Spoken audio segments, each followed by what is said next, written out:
Hi hello every, welcome to my channel Srishti tutorial for maths. ನಾನು ಇವತ್ತಿನ ದಿನ SSLC exam multiple choice ಕ್ವಶನ್ಸ್ಗೆ ಸಂಬಂಧಪಟ್ಟ ಹಾಗೆ ಚಾಪ್ಟರ್ ಸರ್ಕಲ್ಸ್ನಲ್ಲಿ ಬರ್ತಕ್ಕಂತಹ multiple choice questions, especially lesson based assessment LBAದಲ್ಲಿ ಬಂದಂಥ ಮಲ್ಟಿಪಲ್ ಚಾಯ್ಸ್ ಕ್ವಶನ್ಸ್ ಅನ್ನ ನಿಮ್ಮ ಜೊತೆ ಡಿಸ್ಕಷನ್ ಮಾಡ್ತಾ ಇದ್ದೀನಿ.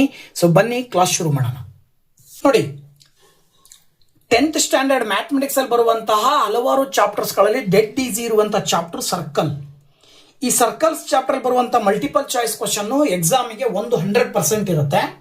ಸೊ ಹೇಗೆ ಬರ್ಬೋದು ಅಂತಕ್ಕಂಥದಕ್ಕೆ ಸಂಬಂಧಪಟ್ಟ ಹಾಗೆ ಡಿಪಾರ್ಟ್ಮೆಂಟ್ ಇಂದ ಬಿಟ್ಟಂತಹ ಲೆಸನ್ ಬೇಸ್ಡ್ ಅಸೆಸ್ಮೆಂಟ್ ನ ಒಂದು ಕ್ವಶನ್ಸ್ ಅನ್ನ ನಾವಿಲ್ಲಿ ಡಿಸ್ಕಷನ್ ಮಾಡ್ತಾ ಹೋಗೋದಾದ್ರೆ, ಮೊದಲನೇ ಕ್ವಶನ್ ಚಿತ್ರ ಕೊಟ್ಟಿದ್ದಾರೆ. ಈ ಚಿತ್ರದಲ್ಲಿ ಸೀಕೆಂಟ್ ಯಾವುದು ಅಂತ. ಸೊ ಸೀಕೆಂಟ್ ಅಂದ್ರೆ ಏನಾಗಿರ್ಬೇಕು ನಮಗೆ ಗೊತ್ತು. ಒಂದು ಸರ್ಕಲ್ ನ ಯಾವುದಾದ್ರೂ 2 ಪಾಯಿಂಟ್ ಮುಖಾಂತರ ಪಾಸ್ ಆಗಿದ್ರೆ ಅದನ್ನ ಸೀಕೆಂಟ್ ಅಂತ ಕರಿತೀವಿ.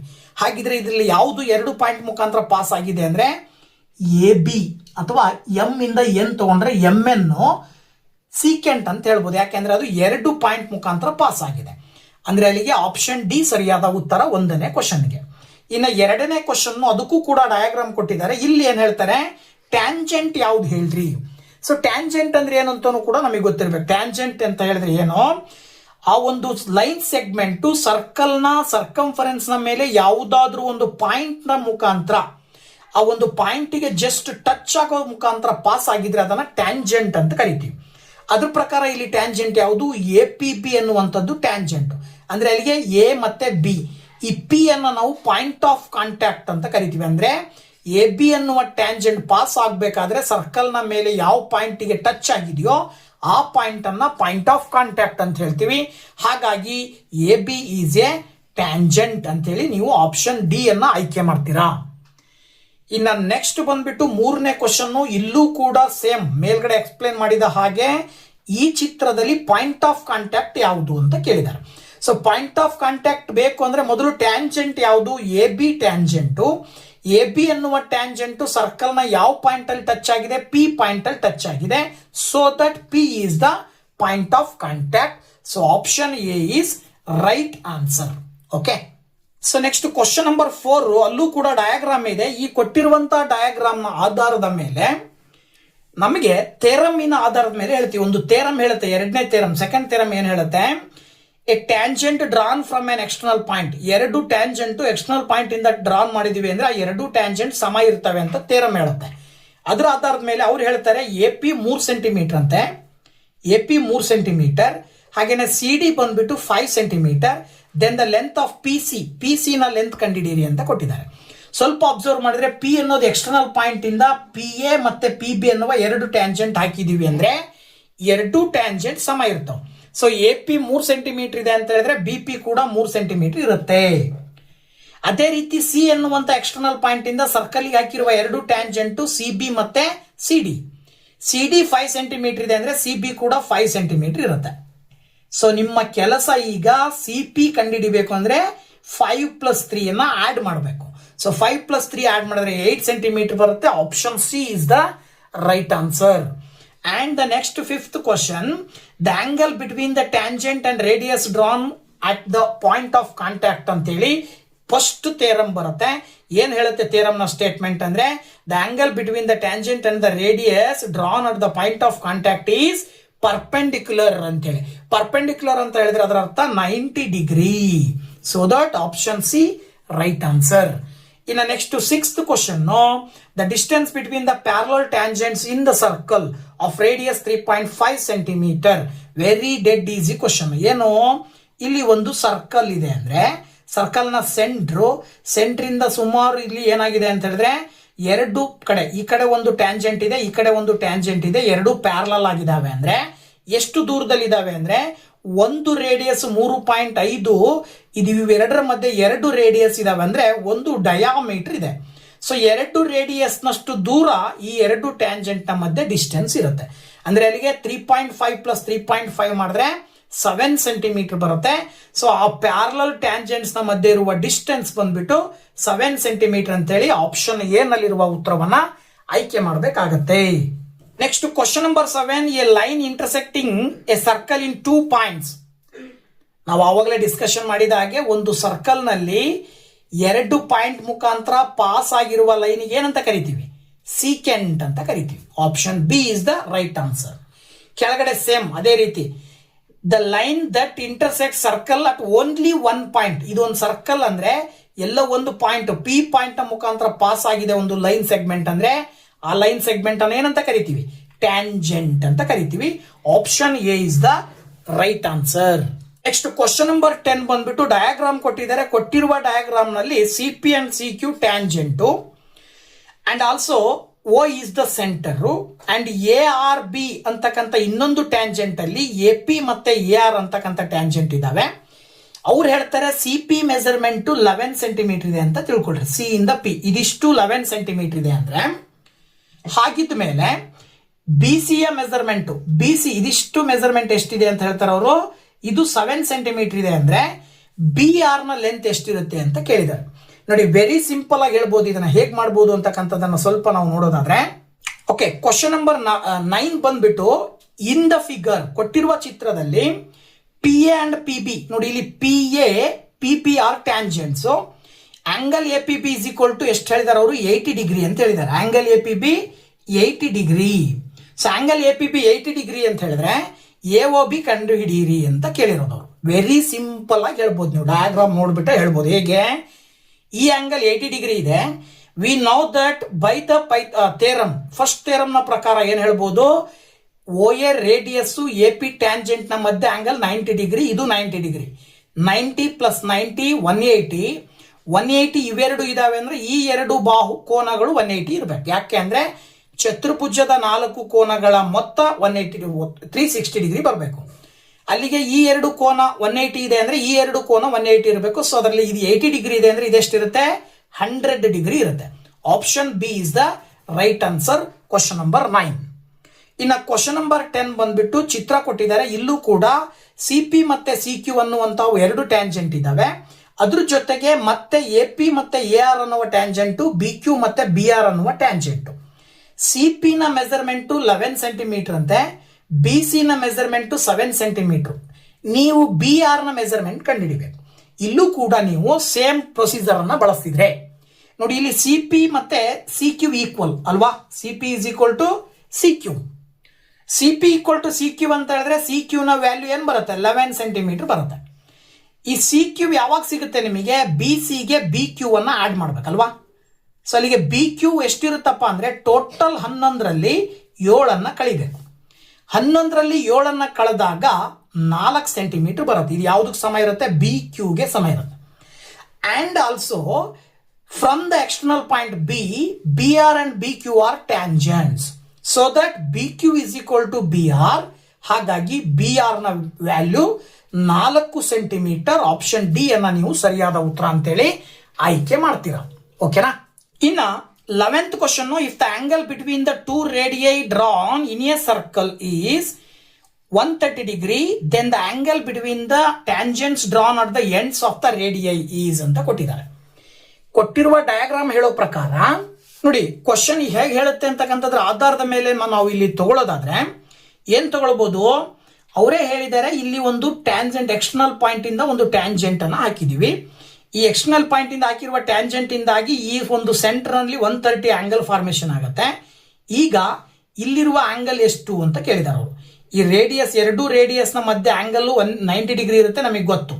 ಈ ಆಂಗಲ್ ಎಷ್ಟಿರುತ್ತೆ ಅಂದ್ರೆ ಸೇಮ್ ಇವೆರಡನ್ನ ಕೂಡಿದ್ರೆ 180 ಬರಬೇಕು. ಇದು ಆಲ್ರೆಡಿ 130 ಇದೆ ಅಂದ್ರೆ ಅದರ ಲೆಸ್ ಮಾಡಿದ್ರೆ ಎಷ್ಟು ಬರುತ್ತೆ? 50 ಡಿಗ್ರಿ ಬರುತ್ತೆ. ಓಕೆನಾ?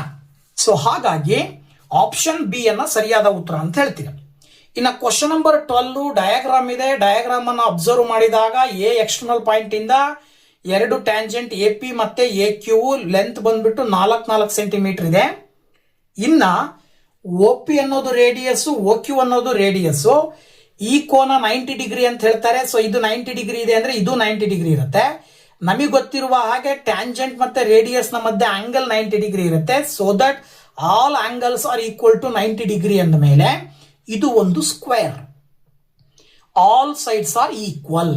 ಸೊ ಇದ್ರ ಆಧಾರದ ಮೇಲೆ ಇನ್ ದ ಫಿಗರ್ ಸೇಮ್ ಏನು ಕೊಟ್ಟಿದ್ದಾರೆ ಅದರ ಆಧಾರದ ಮೇಲೆ ಅಬ್ಸರ್ವ್ ಮಾಡಿಬಿಟ್ಟು ಎ ಪಿ 4 ಸೆಂಟಿಮೀಟರ್ ಇದೆ ಅಂದ್ರೆ ರೇಡಿಯಸ್ ಆಫ್ ದ ಸರ್ಕಲ್, ಈ ಸರ್ಕಲ್ ನ ರೇಡಿಯಸ್ ಅದು ಕೂಡ 4 ಸೆಂಟಿಮೀಟರ್ ಇರುತ್ತೆ.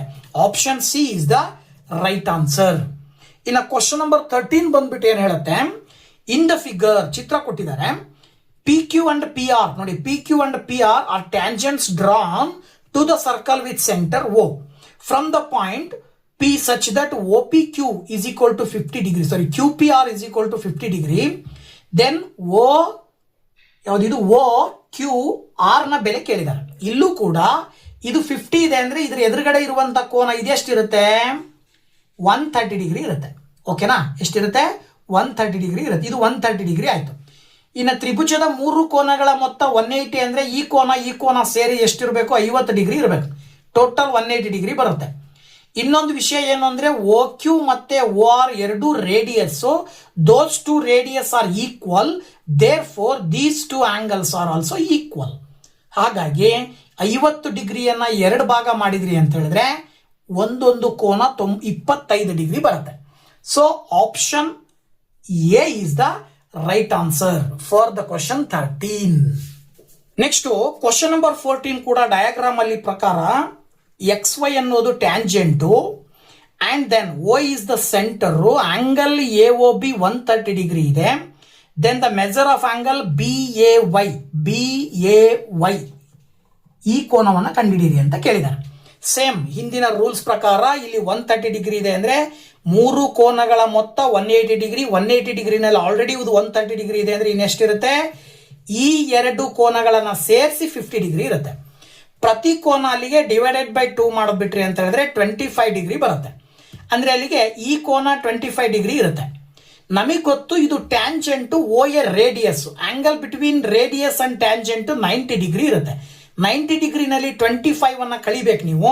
ಸೊ 90 ಡಿಗ್ರಿನಲ್ಲಿ 25 ನ ಲೆಸ್ ಮಾಡಿದ್ರಿ ಅಂತ ಹೇಳಿದ್ರೆ ಏನ್ ಬರುತ್ತೆ, 8 - 2 ಮಾಡಿದ್ರೆ 6, 65 ಡಿಗ್ರಿ ಬರುತ್ತೆ. Option D is the right answer. ಇನ್ನು ಕ್ವಶನ್ ನಂಬರ್ 15 ಬಂದ್ಬಿಟ್ಟು ಇಲ್ಲೂ ಡಯಾಗ್ರಾಮ್ ಇದೆ. ACP ಬಂದ್ಬಿಟ್ಟು 50 ಡಿಗ್ರಿ ಇದೆ ಅಂತ ಕೊಟ್ಟಿದ್ದಾರೆ. ಈ ಕೋನ 50 ಡಿಗ್ರಿ ಇದೆ. ನೀವೇನ್ ಕಂಡುಹಿಡಿಬೇಕು, BAT ಈ ಕೋನ ಕಂಡುಹಿಡಿಬೇಕು. ಈ ಕೋನ ಎಷ್ಟಿರುತ್ತೆ ಅಂದ್ರೆ ಆಸ್ ಯೂಸುವಲ್ ನೀವು 50 ಡಿಗ್ರಿ ಅಂತ ಹೇಳ್ಬೋದು. ಹೆಂಗೆ ಅಂದ್ರೆ ಇದು OAC ಅಂತ AC ಅಂತಕ್ಕಂಥದ್ದು ಡಯಾಮೀಟರ್ ಆಯಿತು ಅಂದ್ರೆ ಇದು ಒಂದು ಸೆಮಿ ಸರ್ಕಲ್ ಆಗುತ್ತೆ. ಸೆಮಿ ಸರ್ಕಲ್ ನಲ್ಲಿ ಡಯಾಮೀಟರ್ ನ 2 ತುದಿಗಳಿಂದ ಸರ್ಕಂಫರೆನ್ಸ್ ನ ಒಂದು ಪಾಯಿಂಟ್ ಮಾರ್ಕ್ ಮಾಡಿ ಲೈನ್ ಜಾಯಿನ್ ಮಾಡಿದ್ರೆ ಅಂದ್ರೆ ಅಲ್ಲಿ ಆಂಗಲ್ 90 ಡಿಗ್ರಿ ಆಂಗಲ್ ಫಾರ್ಮೇಶನ್ ಆಗುತ್ತೆ. ಸೊ ಇದು ಆಂಗಲ್ 90 ಡಿಗ್ರಿ ಇತ್ತು ಅಂದ್ರೆ ಇವೆರಡು ಕೋನಗಳನ್ನ ಸೇರಿದ್ರೆ 90 ಡಿಗ್ರಿ ಬರಬೇಕು. ಒಂದು 50 ಇದೆ ಅಂದ್ರೆ ಇನ್ನೊಂದೆಷ್ಟಿರುತ್ತೆ, 40 ಡಿಗ್ರಿ ಇರುತ್ತೆ. ಇದು 40 ಇದೆ ಅಂದ್ರೆ here OA is the radius, AT is the tangent. ಇಲ್ಲೂ ಕೂಡ 2 ಕೋನ ಕೂಡಿದ್ರೆ 90 ಡಿಗ್ರಿ ಬರಬೇಕು. ಇದು 40 ಇದೆ ಅಂದ್ರೆ ಇದೆಷ್ಟಿರುತ್ತೆ, ಉಳಿದಿದ್ದು 50 ಡಿಗ್ರಿ ಇರುತ್ತೆ. So option C is the right answer. Next question number 16 diagram ಕೊಟ್ಟಿದ್ದಾರೆ. ಕೊಟ್ಟಿರುವ ಡಯಾಗ್ರಾಮ್ ನ ಆಧಾರದ ಮೇಲೆ SQ ಯಾವ್ದಿದು, SQ ಅಂತ ಹೇಳಿದ್ರೆ ಇಲ್ಲಿಂದ ಇಲ್ಲಿ ತನಕ 6 ಸೆಂಟಿಮೀಟರ್ ಅಂತ ಕೊಟ್ಟಿದ್ದಾರೆ. ಸೊ SQ ಅನ್ನೋದು ಡಯಾಮೀಟರ್ ನ ಅರ್ಧ, OQ ರೇಡಿಯಸ್ ಎಷ್ಟಿರುತ್ತೆ, 3 ಸೆಂಟಿಮೀಟರ್ ಇರುತ್ತೆ. ಸೊ ಇದು 3 centimetre, QR 4 centimetre. By the Pythagorean triplets ನ ಪ್ರಕಾರ ಹೈಪೋಟಿನಸ್ ನ ಲೆಂತ್ ಬಂದ್ಬಿಟ್ಟು 5 ಸೆಂಟಿಮೀಟರ್ ಬರುತ್ತೆ. ಸೊ ನೀವು ಡೈರೆಕ್ಟ್ ಆಗಿ ಆನ್ಸರ್ ಹೇಳ್ಬೋದು, option B is the right answer. ಇನ್ನು ಕ್ವಶನ್ ನಂಬರ್ 17 ಬಂದ್ಬಿಟ್ಟು 17ನೇ ಕ್ವಶನ್ ಹೇಳುತ್ತೆ, A tangent PQ at a point P of a circle of radius 5 centimeter meets a line through the center at O at A. Point Q so that OQ is equal to 12 centimeter length of PQ ಅಂತ ಕೇಳಿದ್ದಾರೆ. So ಇದನ್ನ ಹೇಗೆ ಮಾಡ್ಬೋದು ಅನ್ನೋದನ್ನ ನೋಡೋದಾದ್ರೆ ನೋಡಿ, ಅವರು diagram ಹೇಳೋ ಪ್ರಕಾರ PQ ಅನ್ನುವಂತ ಟ್ಯಾಂಜೆಂಟ್, OP ಅನ್ನುವಂಥದ್ದು ರೇಡಿಯಸ್, OP ನ ಮೆಜರ್ಮೆಂಟ್ 5 ಅಂತೆ, OQ ನ ಮೆಜರ್ಮೆಂಟ್ 12, PQ ನ ಮೆಜರ್ಮೆಂಟ್ ಕೇಳಿದ್ದಾರೆ. OP is the radius, PQ is the tangent ಅಂದ್ರೆ ಬಿಟ್ವೀನ್ ಆಂಗಲ್ 90 ಡಿಗ್ರಿ ಇರುತ್ತೆ. ಪೈಥಾಗೋರಸ್ ಥಿಯರಮ್ ಅನ್ನ ಹಾಕಿದ್ರೆ OP square plus PQ square is equal to OQ square ಆಗುತ್ತೆ. 5 square plus PQ square is equal to 12 square. 5 square ಈ ಕಡೆ ಬಂದ್ರೆ 25 minus 25, 12 square 144. 144 minus 25 ಮಾಡಿದ್ರೆ 119 ಬರುತ್ತೆ. PQ ಗಿರೋ ಸ್ಕ್ವೇರ್ ಕ್ಯಾನ್ಸಲ್ ಮಾಡಿದ್ರೆ 119ಗೆ ರೂಟ್ ಬರುತ್ತೆ. ಅಲ್ಲಿಗೆ PQ ನ ವ್ಯಾಲ್ಯೂ ಏನ್ ಬರ್ತಾ ಇದೆ, 119. So that option D is the right answer. Okay, so next lesson based assessment ಅಲ್ಲಿ ಬರ್ತಕ್ಕಂತಹ ಮಲ್ಟಿಪಲ್ ಚಾಯ್ಸ್ ನ 18ನೇ ಕ್ವಶನ್ ಬಂದ್ಬಿಟ್ಟು, if the length of the tangent drawn from Q to the circle is 24 centimeter and the distance from the Q to the center of the circle is 25 centimeter, then the radius of the circle ಅಂತ ಕೇಳಿದ್ದಾರೆ. So ನಾವು ಇದನ್ನು ಕೂಡ ಮೇಲ್ಗಡೆ question ಹಾಗೆ ಬರ್ಕೊಳ್ಳೋದಾದ್ರೆ OP ಅನ್ನೋದು radius, OQ ಅನ್ನೋದು distance between the centre to the external point 25 centimetre ಕೊಟ್ಟಿದ್ದಾರೆ, ಟ್ಯಾಂಜೆಂಟ್ 24 ಕೊಟ್ಟಿದ್ದಾರೆ, OP ಕಂಡಿಡಿರಿ ಅಂತ ಕೊಟ್ಟಾರೆ. ಇಲ್ಲೂ ಕೂಡ ಈ ಆಂಗಲ್ 90 ಡಿಗ್ರಿ ಇದೆ ಅಂತ ಹೇಳಿ ಪೈಥಾಗೋರಸ್ ಥಿಯರಂ ಹಾಕಿದ್ವಿ ಅಂತ ಹೇಳಿದ್ರೆ OP square plus PQ square is equal to OQ square ಆಗುತ್ತೆ. OP ಸ್ಕ್ವೇರ್ ಪ್ಲಸ್ PQ ಅಂತ ಹೇಳಿದ್ರೆ 24 square is equal to 25 square. 25 square ಅಂದ್ರೆ 625, ಇದು ಈ ಕಡೆ ಬಂದ್ರೆ 576 ಮೈನಸ್ 576. 625ರಲ್ಲಿ 576 ಕಳೆದ್ರೆ 49 ಬರುತ್ತೆ. 49ರ square root 7. So square cancel ಆದ್ರೆ OP ಬಂದ್ಬಿಟ್ಟು 7 ಸೆಂಟಿಮೀಟರ್ ಅಂತೇಳಿ ಹೇಳಬಹುದು. So that option A is the right answer. ಇನ್ನೊಂದು ಕ್ವಶನ್ ಮಲ್ಟಿಪಲ್ ಚಾಯ್ಸ್ ಸಂಬಂಧಪಟ್ಟಿದ್ದು ಕೊಟ್ಟಿರುವಂತಹ ಡಯಾಗ್ರಾಮ್ ಅಲ್ಲಿ ಇದು ಕೂಡ ಸೇಮ್ ಹಿಂದಿನ ಲೆಕ್ಕ ನಾವು ಡಿಸ್ಕಷನ್ ಮಾಡಿದ ಹಾಗೆ TP ಮತ್ತೆ TQ ಟ್ಯಾಂಜೆಂಟ್, POQ 110 ಡಿಗ್ರಿ. ಹಾಗಾದ್ರೆ PTQ ನ ವ್ಯಾಲ್ಯೂ ಎಷ್ಟು ಅಂತ ಕೇಳಿದೆ. ಇದು 110 ಅಂದ್ರೆ ನೆನ್ಪಿಟ್ಕೊಳ್ಳಿ, ಈ ಆಂಗಲ್ ಎರಡು ಎದುರ ಅಪೋಸಿಟ್ ಆಂಗಲ್ಸ್ ನ ಮೊತ್ತ 180 ಡಿಗ್ರಿ ಇರುತ್ತೆ. ಇದು ಗೊತ್ತಿದ್ರೆ ಸಾಕು. ಇದು 110 ಇದೆ ಅಂದ್ರೆ ಇದೆಷ್ಟಿರುತ್ತೆ, 70 ಡಿಗ್ರಿ ಇರುತ್ತೆ. Option B is the right answer. So ಈ ಒಂದು ವಿಡಿಯೋದಲ್ಲಿ ಸರ್ಕಲ್ಸ್ ಚಾಪ್ಟರ್ ಬರುವಂತಹ ಮಲ್ಟಿಪಲ್ ಚಾಯ್ಸ್ ಕ್ವಶನ್ಸ್ ಅನ್ನ ನಿಮ್ ಜೊತೆ ಡಿಸ್ಕಷನ್ ಮಾಡಿದ್ದೀನಿ. ನೆಕ್ಸ್ಟ್ ಮುಂದಿನ ಚಾಪ್ಟರ್ ಒಂದಿಗೆ ಮುಂದಿನ ವಿಡಿಯೋದಲ್ಲಿ ಬರ್ತೀನಿ. ಅಲ್ಲಿ ತನಕ ವೇಟ್ ಮಾಡ್ತಾ ಇರಿ ಅಂತ ಹೇಳ್ತಾ thank you very much. Bye bye.